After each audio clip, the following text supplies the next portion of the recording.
আসসালামু আলাইকুম। সবাই যেমন আছেন ভালো থাকেন, সুস্থ থাকেন, শুভকামনা সবার জন্য। আজও একটা নতুন বিষয়, সেটা হলো স্বস্তি বা অস্বস্তি, পজিটিভ বা নেগেটিভ, বিরক্তি বা স্বস্তি। যতই আপনি ব্যালেন্স করতে পারবেন আপনার চিন্তা, আপনার কর্ম, আপনার উদ্দেশ্য, আপনার যাত্রা, আপনার কাজকর্ম,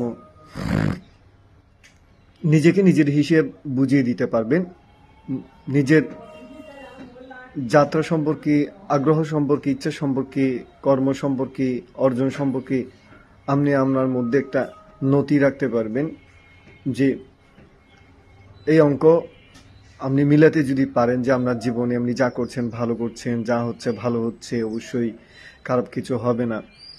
এটা যদি নিজেকে অঙ্কটা বুঝিয়ে দিতে পারেন যে এত লাভ, এত লাভ, এত লোকসান, এত লাভ, তাহলে আপনার ভিতরে একটা স্বস্তি থাকবে। আর যদি আপনি দ্বিধাদ্বন্দ্বে থাকেন তাহলে প্রত্যেকটা কাজে আপনার ব্যর্থতা টেনে আনবে। আর পজিটিভ থাকাটাই হচ্ছে যে ন্যাচারাল, সবুজের সাথে লীন হওয়া, সম্পর্ক হওয়া। বিরক্তি যেটা, সেটা হলো ন্যাচারাল। বিরক্তিটা হচ্ছে একটা ডাস্টবিন। আপনি বিরক্ত যত হবেন তত রপ্ত জিনিসগুলোই আপনার থেকে বিরক্ত হবে, আপনার থেকে দূরে যাবে।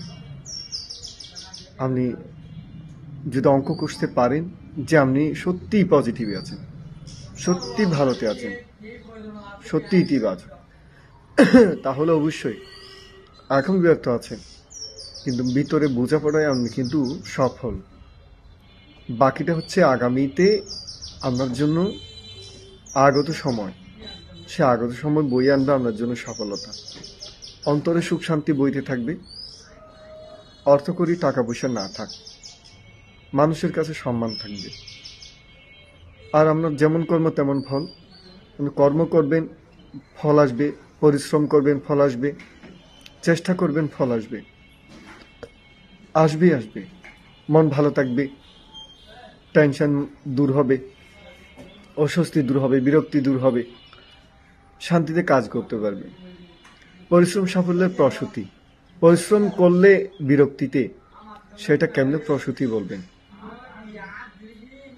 আপনি বিরক্ত না হয়ে যদি পরিশ্রম করেন তাহলে তখনই আপনি সাফল্য পাবেন। আর যদি বলেন আমি সারা জীবন পরিশ্রম করছি কিছু পাই নাই, আপনি বিরক্তি নিয়ে যা করবেন, দ্বিধাদ্বন্দ্ব নিয়ে যা করবেন, সেটা তো কিছু আপনাকে দেবে না, সেই পরিশ্রম সাফল্যের প্রসূতি হবে না। যেটা আপনি বিশ্বাস করে, অঙ্ক কষে, হিসাব করে একদম পজিটিভ দিকে আপনি এগোবেন, তো পজিটিভ আসবেই, আপনি বেগবান হবেন, লাভবান হবেন। আর সেজন্য চিন্তা করতে হয়, বিবেক বিবেচনা করতে হয়, কাজ করতে হয়, পড়তে হয়, ভালো কারোর সাথে সম্পর্ক রাখতে হয়। অর্থাৎ যখন নিজের সবকিছু জানিস তখন নিজেও একসময় ভুল করি, তো কারোর সাথে ভালো, কারোর সাথে সম্পর্ক থাকলে অন্তত এই ভুলটা কমে যাবে। একটা প্রভাব লাগে, ভালো একটা প্রভাব দরকার। ভালো কেউ থাকলে ভালো একটা প্রভাব থাকবে। মন ভালো নেই, কারোর সাথে দেখা হলো মন ভালো হয়ে গেল, কারো কথা শুনলাম মন ভালো হয়ে গেল, কারো গান শুনলাম বা মন ভালো হয়ে গেল, কোথাও হেঁটে গেলাম মন ভালো হয়ে গেল। এই প্রভাব, আমরা যেন সুপ্রভাবে থাকি। শুভকামনা সবাইকে। অল্প সময় কথা বললাম। আসসালামু আলাইকুম।